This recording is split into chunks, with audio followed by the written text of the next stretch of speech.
Namaste, and welcome to the Soma Matha online Sangha.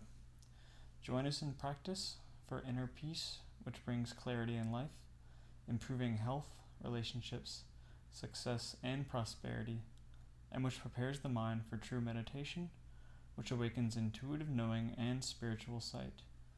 Each week we are announcing upcoming events and opportunities to participate in the activities of the Soma Matha organization based near Richmond, Virginia. Led by Swami Gananathamritananda, the Soma Matha is dedicated to spreading authentic teachings on spiritual yoga, mantra, meditation, Ayurveda, and other Vedic sciences for the peace of the world. We are working to build a temple for goddess Shakambhari Devi. Each week we will be sharing a teaching from Swamiji, doing a group mantra practice and meditation, and conducting a simple puja, or prayer ceremony, for the goddess to humbly supplicate her to bestow her blessing upon the Sangha. A Sangha is a spiritual community who come together to support one another in their practice.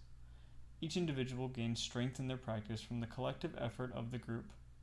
Sangha feeds our practice. It nourishes us and empowers our efforts.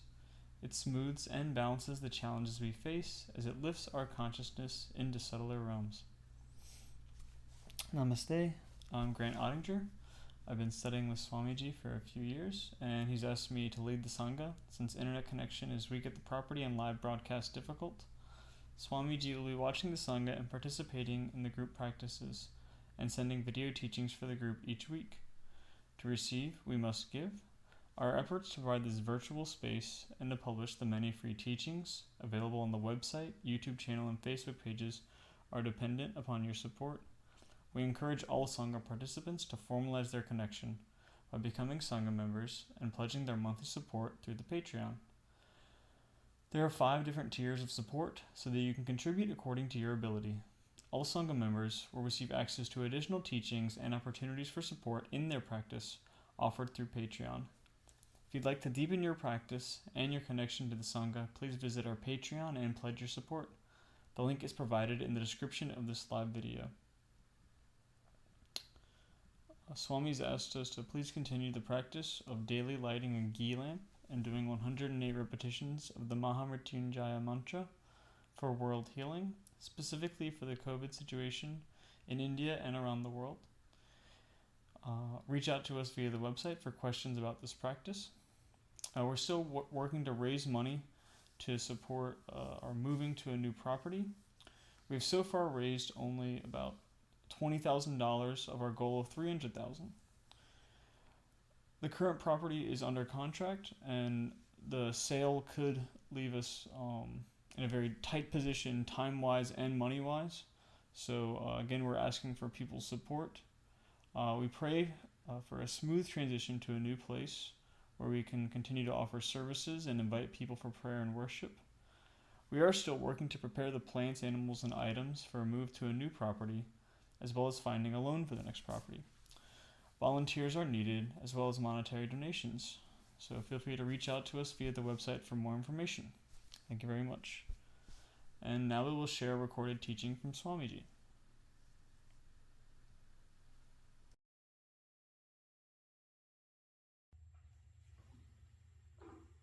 Namaste.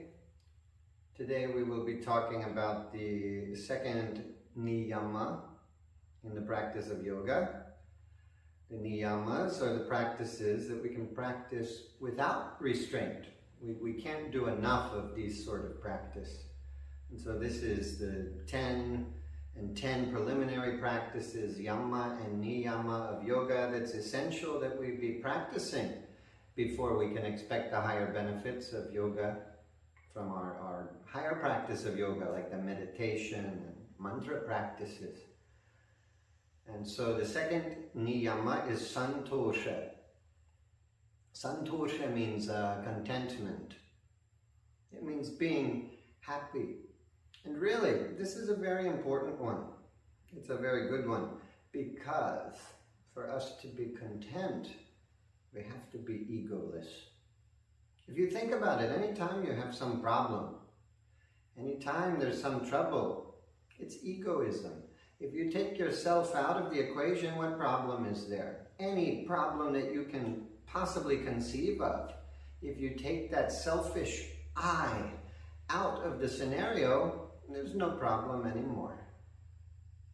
It's all just ego when we have a problem. And so practicing contentment is combating egoism. And it can be difficult. We get challenged by certain things. In an ashram setting, it's very difficult because that spiritual energy is there, bringing up things for people. And that's something we see a lot in ashrams. We see dramas developing between the people living there in the ashram because the energy brings up their past karmas, these things that's unresolved in their subconscious mind from the past. Someone says something and all of a sudden all these memories and feelings from something our mother or father said to us when we were infant comes up. And of course the mind tries to make sense of it. It can't be happy. Can't be at peace. If you're happy, if you're at peace, you'll be productive. You'll be a useful member of society. If you're unhappy, you'll just be a drain on everybody in your life, everyone around you. People often push away all their friends, their family, by simply complaining. My guru used to say, don't complain. And if it's necessary, complain. If it's necessary to bring attention to some trouble, then complain. Otherwise, don't complain. Just practice being content. If you're content, the Lord is content. If you want to realize the Lord, see the qualities of the Lord manifesting in your life and your experience, you've got to be like the Lord. You've got to be content. You've got to not be all about egoism and me and mine and this and I want this and I want that. You have to practice contentment, whatever difficulties come. God won't give mystical powers and mystical knowledge to someone who's very self-serving, very selfish. And the way we see this in a person is how content they are. Especially if a great thing happens to them, if they're not celebrating and not, oh yay, I'm so happy. And if a bad thing happens and they're not, oh woe is me, oh no. Then, you know, they have equanimity, they become balanced through the practice of yoga, the practice of santosha, contentment. But it's got to be genuine. We can't repress. A lot of people will do that too. They say, oh, I'm supposed to be content, so let me just repress all my bad emotions. No, you have to actually not care. And that's the problem when we do the sadhana. A lot of emotions come up and it's intense for people. What does it matter what other people say? In the ashram, we get so many dramas. People, because these feelings come up to purify a person. And so, you know, the guru will say, oh, you come with me and you work on this task. And then other people in the ashram will say, oh no, why does that person get to go with the guru? What did they do to deserve it? And their mind starts trying to put them down and they're comparing and they're unhappy. That's why I'm not a big fan of the yoga classes. I don't think yoga class is a good idea. It says in Hatha Yoga Pradipika, yoga practice done in secret will give progress. Yoga practice done publicly would just make a mockery of yoga. It will not give a person any progress. Because people have this competitive nature. And if you're doing the yoga in the class with other people, they start looking and who's bending further? Oh my gosh, he's bending further than me. I need to say something bad about him to make him to look bad so that I can look better, because if he looks too bad, then maybe people will think I look better. Okay, so for contentment, we have to not care what people think, not care what people say, not care what people do. Things in life will go against our expectations. You apply for a job, you apply to get into a college, and you may not get it. You may get turned down. I've seen many young Indian people applying to the medical school, and not all of them make it. And a lot of them get very upset. Of course, if you're practicing contentment, you can say, well, this is a blessing from the Lord. I'm not getting what I want. I'm not getting what I expected. But there's got to be some blessing. And that's what I tell myself for 5 years. We've had this property. But the legal authorities won't give us the permits so we can pray here and have the public come here for classes and for puja ceremonies. And that's okay. It's the Lord's will. And so we move on to another place. We can keep trying if we want. But in the meantime, we could sit and complain, woe is me, I'll never do it, oh no, or we can do some positive thing. We started the Patreon in this time, so we're reaching more people. We connected with more people online. We had COVID time also. COVID's a great example. A lot of people got disappointed in this time. They lost their job, they lost their home, they lost loved one, their family left, all kinds of things I saw happening. We have to practice contentment, because when we're not content, it just exposes how egotistical we are. There's so much of drama that we see, and especially around the energy of a spiritual teacher, because it's exposing within people that from the past, these things that they were not feeling content about. And so once we feel content, the way the spiritual practice goes, then one piece that's giving us some false support external to us will come out. If you're happy with you're feeling healthy, then maybe you feel a little sick and you've got to do it. You're happy with people's praises and compliments, so maybe someone will ridicule you and criticize you instead. Now, or can you be content? That's the challenge. And for years in our spiritual practice, that's the challenge. A lot of people in this world, we see they have a lot of support. There's always people to rush in and comfort them. There's always people to support them financially. There's always all kinds of support for them, because they simply couldn't survive without it. They become so depressed they might even kill themselves. But someone who's very spiritual, that will be an individual, be doing their own thing, and they may not have much support. They may have a lot of criticism. Those that are closest to them may turn against them. They often probably will turn against them. And so you have that support, and now you don't have that support.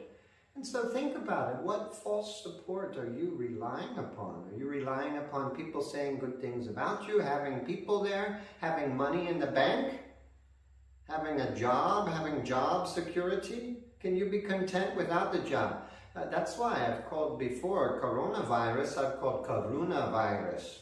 Karuna is the name of the goddess. That means she's very merciful and compassionate. She has mercy, and she has empathy, and she has sympathy, and she's helping everybody like a comforting mother. Oh, I'm sorry you hurt your elbow, my dear, as you're kissing it and bandage it and wash it for him. So say, it's okay, let me give you some ice cream, make you feel happy.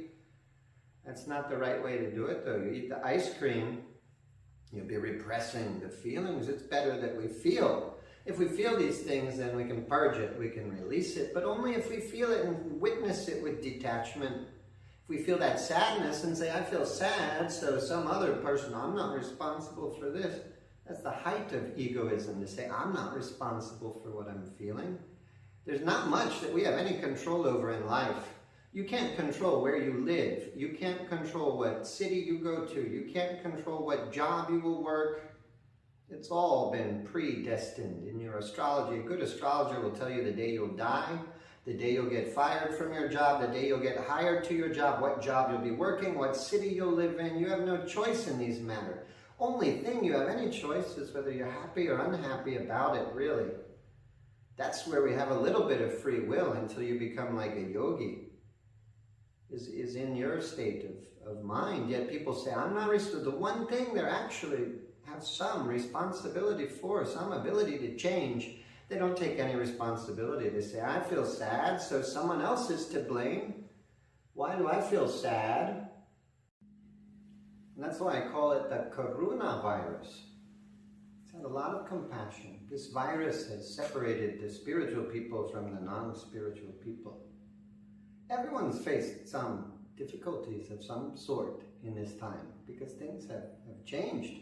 Life has not been so easy. There were so many things people could do before to go and to be distracted. So many outer supports. They feel good about themselves because they can go and be a part of some job and some social situations. People can go to the party, to the dance club. They can go to the football competition. the race car tournament, or whatever you call it, the music concert. They can go and they can see Katy Perry or whoever. I don't know. You know, and so people have so many things they can do, and all of a sudden they can't do it. And the mass shooters, even now, they're out of a job because the people can't gather in mass anywhere. And so how are they going to shoot a big group of people? You can't do it with COVID. So people, the options that were there, it's no longer there for people. And so there's some people who they have reinvented themselves in this time. They lost one job, they had to close their physical store, so they made a greater online presence. They found a way to work from home. They found other things to do. Even if it's not work, maybe they found some great hobbies and other ways to benefit the society. And then there's other people that are just sitting waiting for the end of this situation. They're saying, when will COVID be over and I can go get a job? And it seems like it's over and people are getting excited, and then Delta variant comes. And so people are now, we might have to wear the mask again. They might start doing other things, who knows? So people who are waiting, they're very unhappy. And so the ego is coming out. In the same way at the ashrams, the ego comes out. We see it in ashrams. You'll see a lot of drama between the devotees. They're bumping heads. They're not getting along with one another because they're struggling to see what's happening.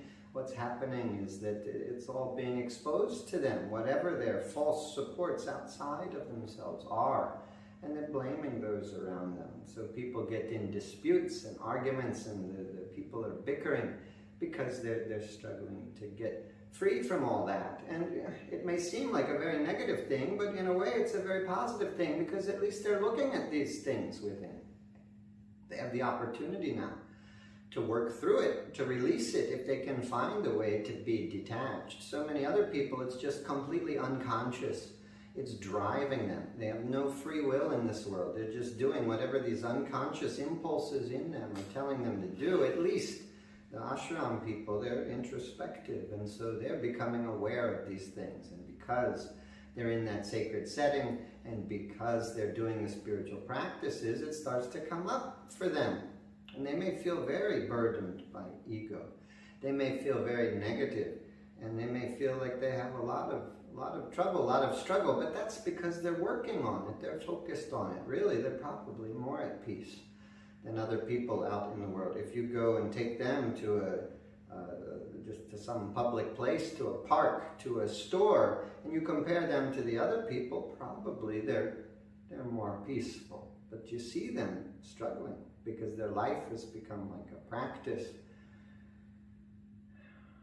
And so we've got to be careful not to try to force ourselves to be at the end of the path, not to try to be perfect if we're not perfect. When my guru passed from his physical body, I started crying. I felt like the great light had been lost in this world, because he had been a great light who enabled me to be able to see spiritual things I had not seen before. And I knew that teaching we should be content. I knew that teaching we should be happy for the Guru, because his soul is free from the Maya. Even the realized souls, especially now in Kali Yuga, they're limited by Maya. They're less great than they were in the Sat Yuga. They're less realized, and they're bound by Maya, bound by the senses and the body to some extent, at least. Even the realized souls, and they're bound to suffer. My guru had cancer. He took on a lot of karmas from a lot of other people, and it gave him cancer, and he died at a relatively young age.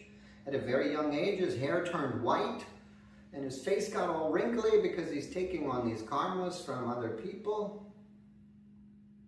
He's experiencing that suffering. He had the cancer. And at the end, he stopped eating food because his body was dying anyway. He said, I'll just fast. He said, I need a new body. His body was no longer working with him. He didn't identify with the body. He didn't say, oh no, I'm dying. He said, I need a new body now. And he stopped eating food. And he was suffering. There was pain. He took some painkillers, they say, some analgesic medicines to ease the pain at that time of transition for him from the physical body. And And so they say we should be happy. He's free from the pain. He's going to be closer to Lord Shiva.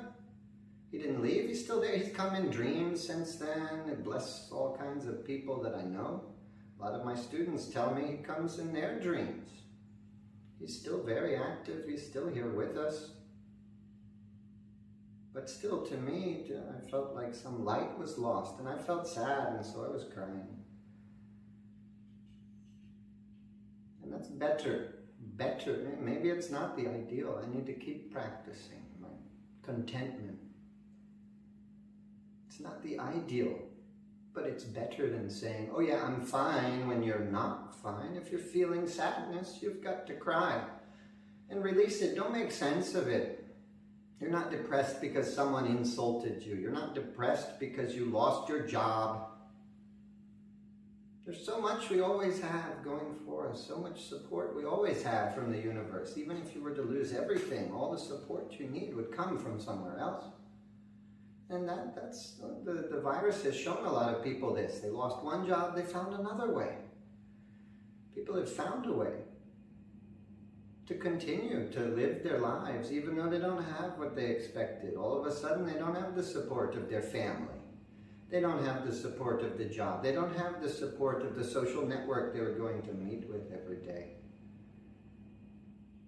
And that's what we do in our practice. Sometimes we choose to give things up as an austerity, as a spiritual discipline. Other times, the situation forces us to. The more we do our spiritual practice, the quicker all this gets, the more we get challenged. And, it's just always the goal. Reduce the egoism and be content. Practice contentment. And this is a practice. They call it yoga practice. They don't call it yoga, do it one time and get it perfectly right the first time. They call it yoga practice. Because we've got to practice and practice and practice and practice and practice. And as soon as you're doing fine, then something comes to challenge you. And it will always keep happening that way. And it will happen more and more for those who are sincere in their practice. And so always rise to the challenge. Always practice being content. Every morning, wake up and ask yourself, how am I feeling? Am I feeling scared? Am I feeling worried about the future? Am I feeling happy? Am I feeling depressed? Am I feeling angry about things? And if you're feeling anything but happy and content, tell your mind, no, no, no, no. It's like you're training a baby, training a puppy. Puppy likes to eat your shoes and crazy things like this. You tell the puppy, no. And does it again, no, no, no. And then reward the puppy. Okay, good job. Give a treat. Tell your mind, no, no, no. You're not going to be depressed. We're going to do something fun this morning. Reward your mind for being happy. We're going to go and work in the garden because I love working in the garden. We're going to listen to this nice spiritual song that I like. We're going to take a nice bath and soothe the body. Rub some nice Ayurvedic thylam into the body or whatever. Give yourself little rewards. Cook a nice dinner for yourself. Give yourself rewards and give yourself good reasons to be happy. There's always reasons to be happy if you look around. There's never a reason to be depressed ultimately. There's always a reason to be thankful, always a reason to be happy. If you can find the reason to be thankful, that's the key. Because everything is a blessing. Karuna has been a blessing to the spiritual seekers. To the materialistic people, it's been a curse, a true curse. Because it's devastated people materially. It's blessed people spiritually. And so that's what I mean when I say that coronavirus has separated the spiritual people from the other people. Those who are benefiting from this situation, those who are enjoying it, those who have been able to, or they've found a way to maintain or to regain, and more importantly to regain, because it's not about maintaining contentment. It's about being humble and honest with ourselves to admit when we're losing that contentment and then to do the practice to find a way to become content again. For those who have been challenged and then they regain, they are making true spiritual progress. That's the spiritual ones in this world. And those are the ones who can start to do the practice of yoga. without that practice in place, there's no use in saying the mantras, no use in doing homam or any of this kind of thing, puja. No use even in doing the asana. You won't get any spiritual benefit. Why? Because however much you've been challenged by the karuna virus, you'll be challenged many times more by what comes up as you do the mantra. As you say the mantra, not just past years in this lifetime start to come up, many past lifetimes and all the repressed emotions and all the negative responses that we haven't processed, we haven't released. Retrain yourself. Think about things that make you unhappy. Think about things that make you scared. And replay those memories like a movie in your brain and train yourself. Retrain yourself to respond differently.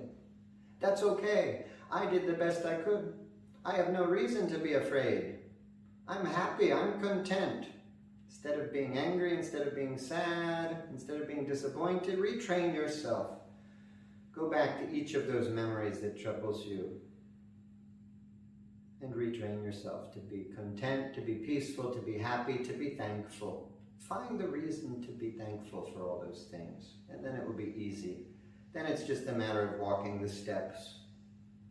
You're blocked until maybe you can feel grateful. It may not be possible to take those steps. So that's maybe the key to the practice. It's a very, very simple practice, but it's crucial. It's a crucial importance because the universe is not going to give mystical power of healing to someone who's very selfish and depressed and upset and angry and spiteful. The universe is not going to give mystical, magical powers to someone who's just going to curse everybody with it.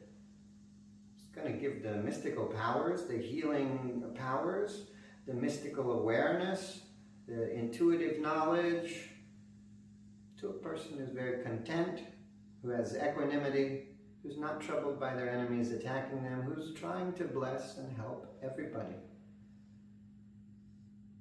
Be wasted on someone who doesn't have that contentment. So the practice is very, very important. Om.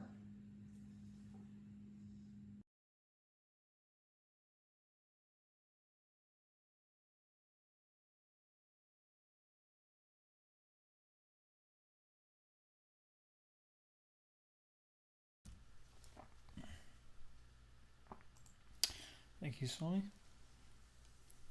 And now, for our japa practice, we will be doing the Devi Panchakshari mantra. The Devi Panchakshari is the 5-syllable mantra of the goddess. It is the same as the sacred Panchakshara mantra, Om Namah Shivaya. With the addition of the Shakti Bij Hrim, it uplifts consciousness to the highest state of peace and bliss. It empowers our spiritual practices and grants liberation from all troubles. Though its literal meaning is Om, I bow to the goddess who empowers divine peace and consciousness, whose seed syllable is Hrim. True understanding of a mantra is in the spiritual experience it bestows to the seekers, as it elevates their level of awareness through dedicated practice over time.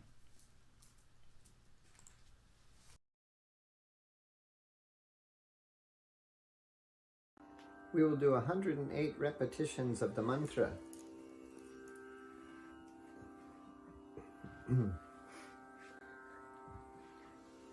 Om Hrim Namah Shivaya. Om Hrim Namah Shivaya. Om Hrim Namah Shivaya.